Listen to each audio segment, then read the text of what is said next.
sabedes, e non só porque estudiamos aquí o curso pasado, sino porque polas súas aulas pasaron moitas xeracións de alumnas e alumnas na Facultade de Ciencias de Educación. Ela é catedrática de Literatura e Lingua Galega.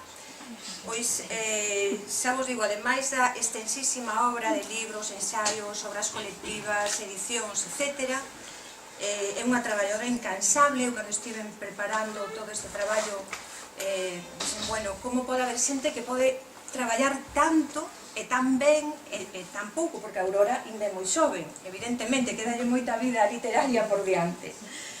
Entonces, entre os seus traballos podemos destacar libros como o Dicionario de Mulleres, que eu quixen comprar, por certo, hai un par de anos estaba agotado.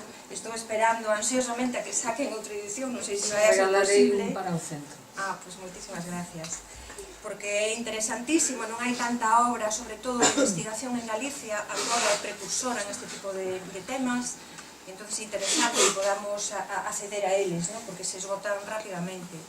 E como vos decía, pois libros como o Dicionario de Mulleres, tamén Mulleres e Educación en Galicia, un libro precioso, Vidas de Mestras, e entre outros moitos, como vos digo, Mulleres na guerrilla antifranquista galega, que é o libro que se estudiou o curso pasado en cuarto da ESO, e que ademais, afortunadamente, todo este traballo xa tivo un merecido recoñecemento desde hai tempo xa, entre numerosos premios, entre o que podemos destacar, por exemplo, o Premio Luis Tilbe a Investigación e Divulgación Histórica, que concretamente este premio creo Aurora que foi polo libro da muller na guerrilla antifranquista galega. E xa, sin máis preámbulo, non quero coller máis tempo, xa vos deixo as palabras de Aurora e adiante cando queiras, Aurora. Bueno, bons días ou casi boas tardes a todas e todos. Eu estou encantada de estar de novo aquí entre vos. Hai case un ano que tiven a oportunidade e a sorte de poder compartir unha sesión para a entrevista que me fixeron dúas extraordinarias e un extraordinario entrevistador.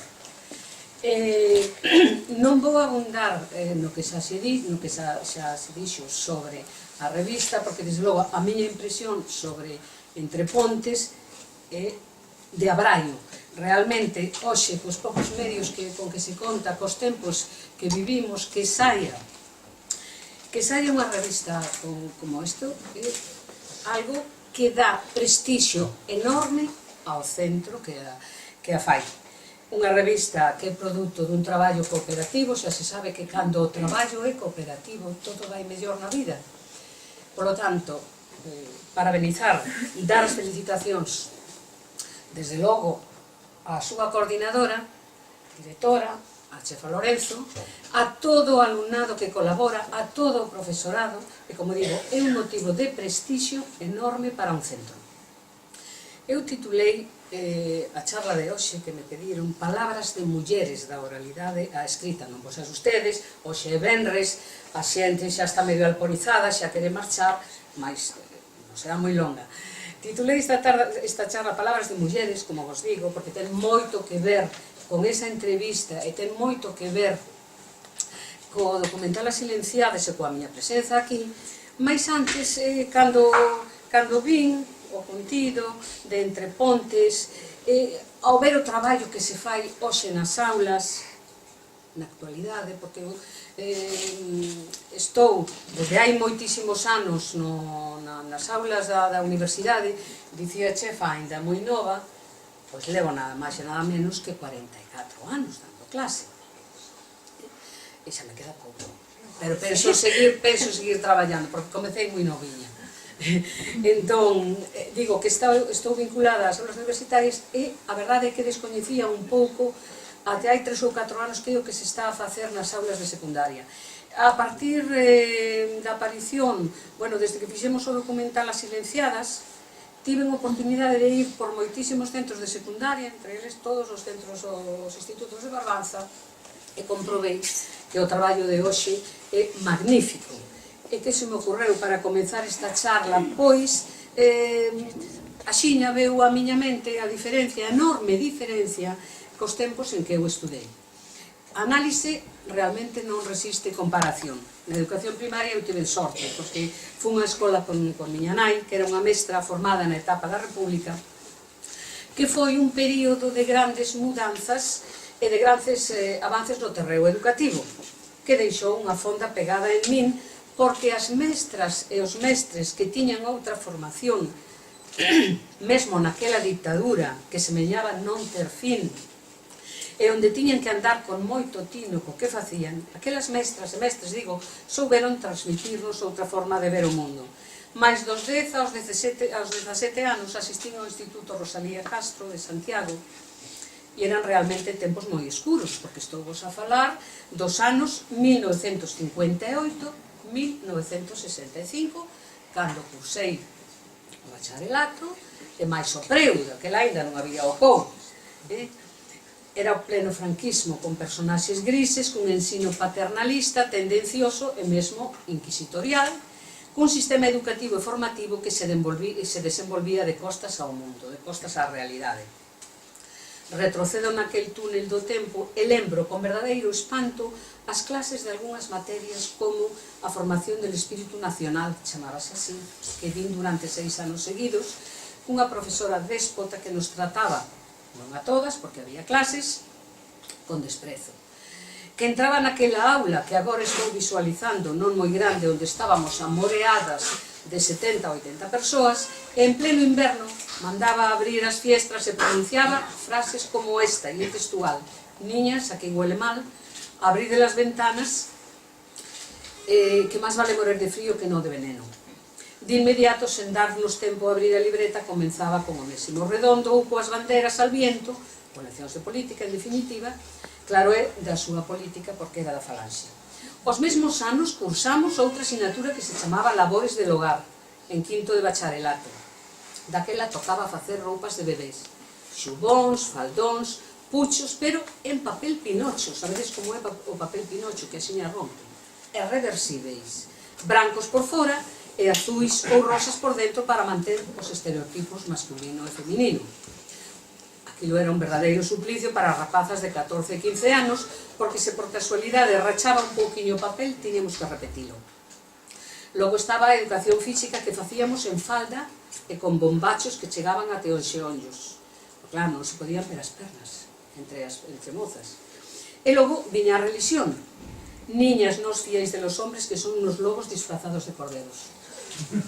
Para variar, isto é textual, para variar baixábamos por veces á capela e daquela viña a ladaíña: mi corazón es un sagrario e Jesús tiene la llave. Do profesorado de outras materias non teño estas lembranzas tan negativas, mas hoxe, co paso dos anos, está perdido na memoria, e é como a fotografía que contemplas nun álbum semimutaje. Só dúas excepcións, naquel ermo, naquel deserto. A de dous profesores, Antón Fraguas e sobre todo Gonzalo Anaya Santos, o meu profesor de filosofía. A memoria sempre é selectiva. Por iso na miña retina só quedaron fixados con pegada perdurável ambos os dous. Entrar nas súas aulas era como debruzarse nun oasis de agua cristalina e saudável, pois naquel tempo andábamos sedentas. Foi, xa vos decatades, un ensino autoritario, silencio nas aulas, só o mestre ou mestra ten a palabra. Ensino hermético, nada existía fora da aula e do libro de texto. As verdades e os coñecementos eran administrados e vixiados polas autoridades eclesiásticas e políticas. É un ensino dogmático. Era un ensino adoutrinador mediante os dogmas, lingua, religión e patria nación estado.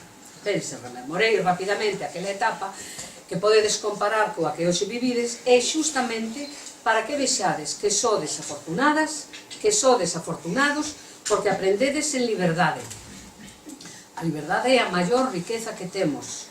Adquirides os coñecementos de cada materia, afianzades os dereitos humanos como valores comuns dunha sociedade plural, e preparanvos para o exercicio da cidadanía democrática. E coa educación en valores ten moito que ver a miña presenza aquí, sobre todo coa educación para a igualdade, a non discriminación entre homes e mulleres e coa educación para a paz. Entre os obxectivos da educación secundaria hai un que quero lembrar. O obxectivo coñecer, valorar e respectar os aspectos básicos da cultura e a historia propia. Coñecer mulleres e homes que realizaron achegas importantes á cultura e á sociedade. E no currículum de cuarto de ESO hai un tema que versa sobre as transformacións na España do século XX, a Segunda República, a Guerra Civil e a represión en Galicia e o franquismo. Por lo tanto, a miña presenza neste centro hai case un ano para a entrevista que me fixeron Cintia Martínez, Nerea Rivadulla e Ramón Rudiño está directamente relacionada con este tema do currículum e con ese obxectivo que acabo de lembrar. Por iso, deixo xa este preámbulo introductorio para centrarme na importancia de recuperar unha parte da nosa historia a través das voces femininas, dos testemunhos das mulleres. E como son profesora de didáctica da lingua e literatura galega que traballo desde hai moito tempo de forma interdisciplinar, voume referir nesta intervención, xa vos lo dixen, ás palabras de mulleres, da oralidade á escrita. Durante moito tempo, que sempre me seca a boca, dicía que durante moito tempo falaron por nós. Fomos mulleres faladas e escritas. Rachar con ese estereotipo de muller silenciosa que nos transmitiu a tradición é un exercicio moi saudable.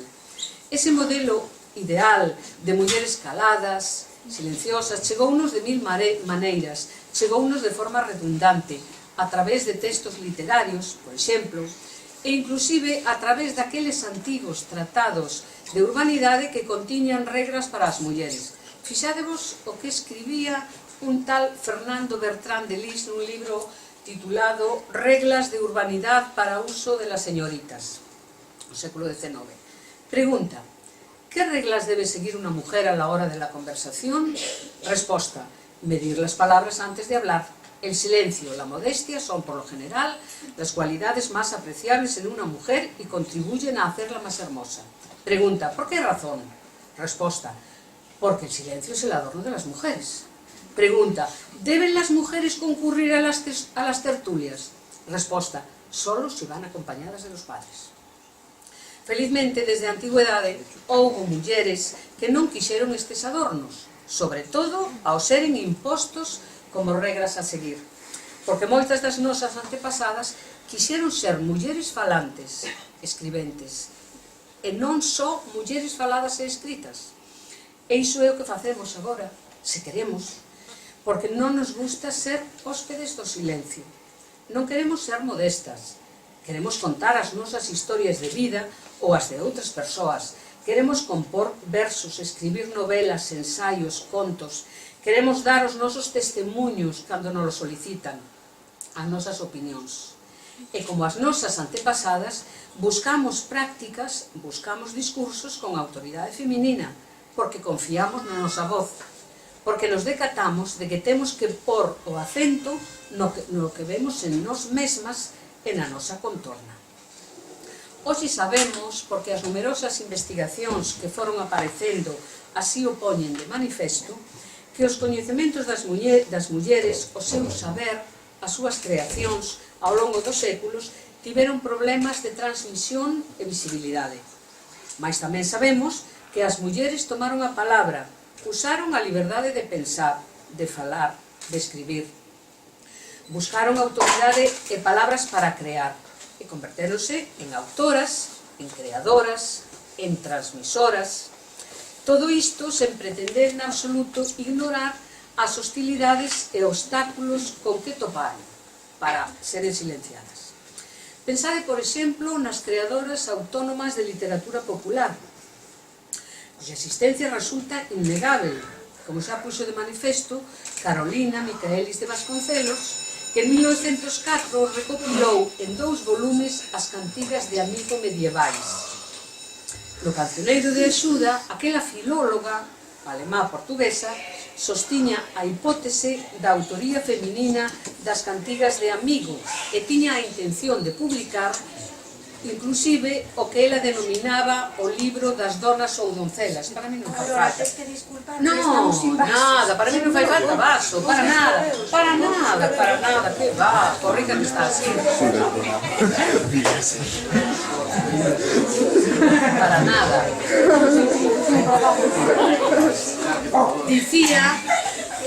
Dicía que Carolina Micaelis de Vasconcelos tiña intención de publicar un libro, unha recopilación que se chamaba O Libro das Donas ou Doncellas, que contería as cantigas de amigo dispersas polos outros cancioneiros. Pero a súa morte, acontecida en 1925, imposibilitou levar a termo aquel proxecto. Pero unha destas mulleres de extracción popular, cunha interesante faceta creativa, foi Nicolasa Añón Paz, nacida aquí moi pertiño de aquí, irmá, como sabedes, do poeta Francisco Añón. E cando digo moi pertiño de aquí, nunha aldea da Serra de Outes que se chama Boel. Pois ben, aquela muller compuña literatura popular e sabemos da súa existencia grazas á crónica que fixo un escritor nollés chamado Lisardo Barreiro. Lisardo Barreiro, en 1885, publicou un libro que se chama Esbozos e siluetas de un viaje por Galicia. Nunha das crónicas fala de Nicolasa Añón Paz. El foi na visitar a aldea de Boel. Naquel momento, Nicolasa Añón tiña 76 anos e cando Lisardo Barreiro chegou á súa casa, ela estaba labrando. Barreiro dinos que quedou admirado da sublimación que o idioma experimentaba nas súas frases, cando ela falaba. E di concretamente, facíase máis rítmico, máis suave, máis original que o que se falaba noutras partes. Cando lle preguntou a Nicolasa Añón polos seus versos, a poeta confesoulle, non valen nada, e díxolle que os facía como que non quer a cousa mentres debullaba no millo ou a comeraba nas vacas. E despois gardábaos na memoria. Foi justamente por guardar na memoria aquelas composicións, porque ela era analfabeta, non sabía escribir, por guardalos na memoria, transmitiullos a Lisardo Barreiro, e Lisardo Barreiro incorporounos a aquel libro. E por iso coñecemos a existencia desta poeta. Dicía hai un momento que queremos ser mulleres que falan, mulleres que escriben, e non mulleres faladas e escritas. Así o quixo tamén Exeria, no século IV, e paso á actividade escrita, a galega que alcanzou grande sona pola súa viaxe a Terra Santa, que deixou relatada nun libro que se chama Itinerarium, onde traslada as súas experiencias, todo o que viu, escrito nun estilo narrativo epistolar, que fai da súa obra o primeiro relato de viaxes a Oriente procedente dunha escritora galega. E por dar algún salto no tempo, podemos lembrar a Isabel de Castro e Andrade, nacida en Pontedeume, no século XVI, unha poeta en galego e castelán de produción bastante extensa, e cuxa obra estaba nun manuscrito que se perdeu, un manuscrito de verso que estaba na Biblioteca Nacional e hoxe perdido. Xa no século XIX, por seguir avanzando, moitas mulleres publicaron as súas creacións en xornais e revistas, ou en libros, as menos. Outras, con vocación e aptitudes, abandonaron a escrita, practicárona en segredo, sen dar a luz a súa produción, que en ocasións permaneceu inédita durante moitos anos, conservada nas bibliotecas familiares. Agacharon a súa condición feminina baixo pseudónimos masculinos ou queimaron os seus escritos, porque estaban marcadas polo ambiente que se respiraba ao seu redor, que non era en absoluto favorável. Lendo prensa daquela época, aparecían así definidas: bacharelas necias e insufríveis, pedagogos, masculino con saia, ratos de biblioteca.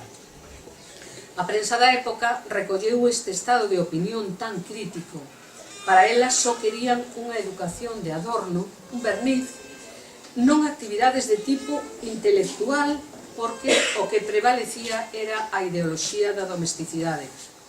Ao falar do que debían aprender as mulleres, o señor Molins dicía en 1873: leer de corrido en el Catón Cristiano, en el Amigo de los Niños, y aún en los avisos de Santa Teresa o en la Perfecta Casada de Fray Luis de León.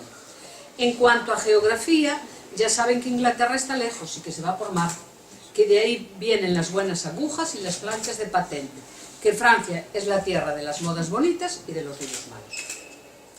Son opinións que expuñan diferentes articulistas, un día sí e outro tamén, desde as páxinas dos xornais ou en libros.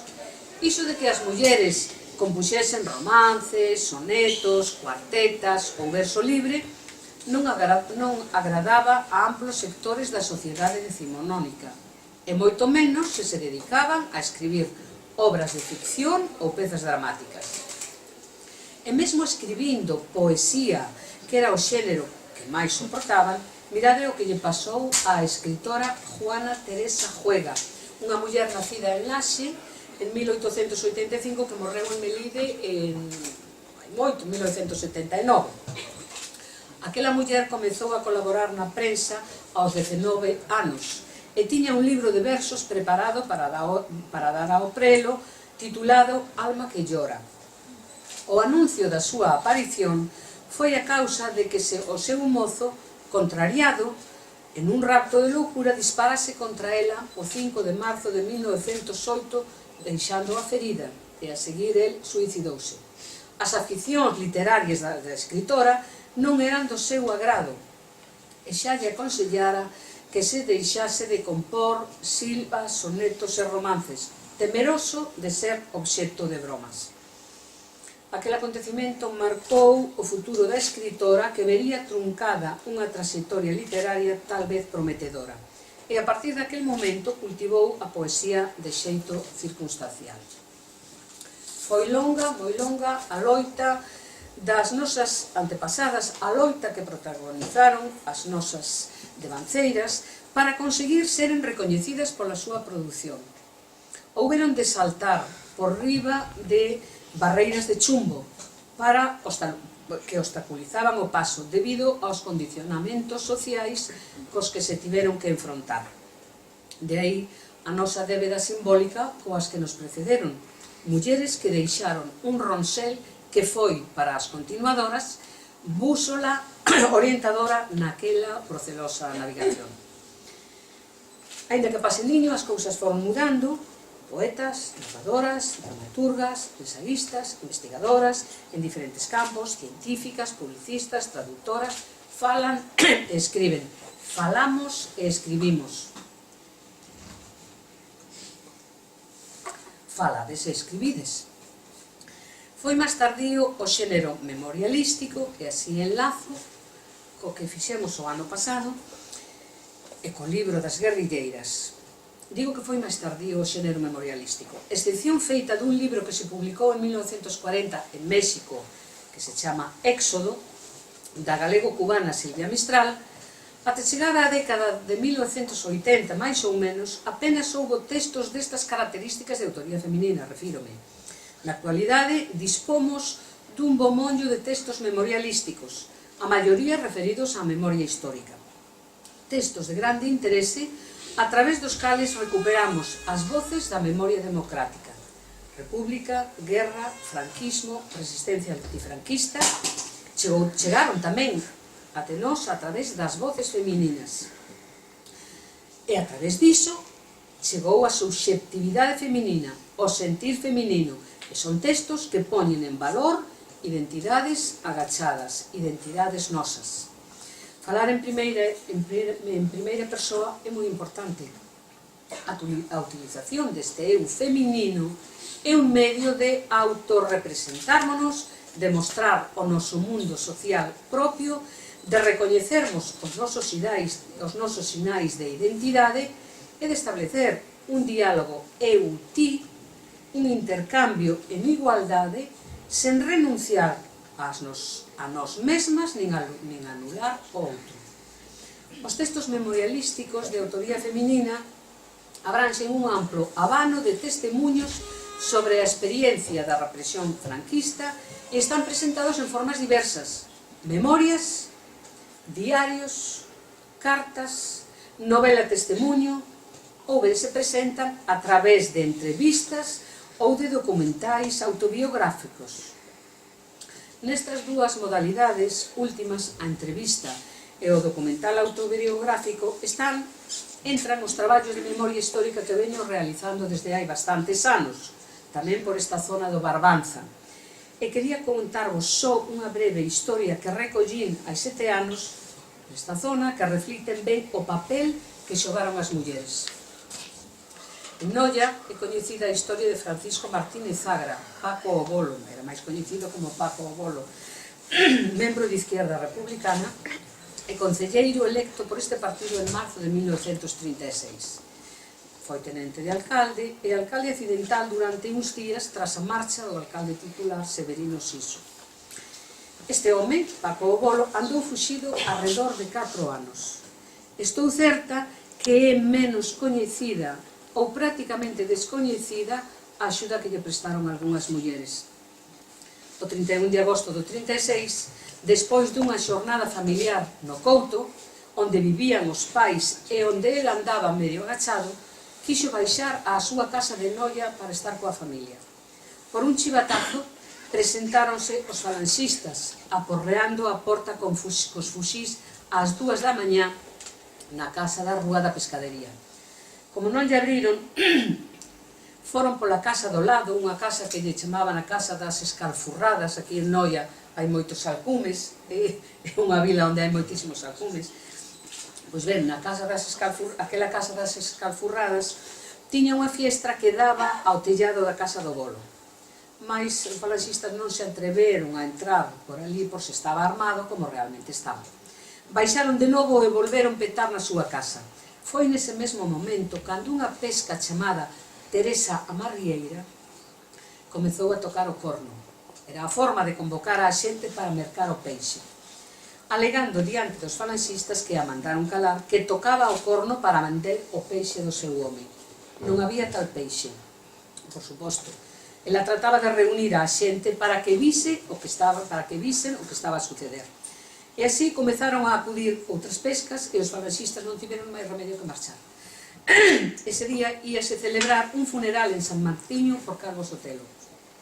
Mentres eso acontecía, uns mariñeiros trasladaron a Paco do Bolo, a un barco e levárono ao lugar de Fontiñas, detrás de San Lázaro.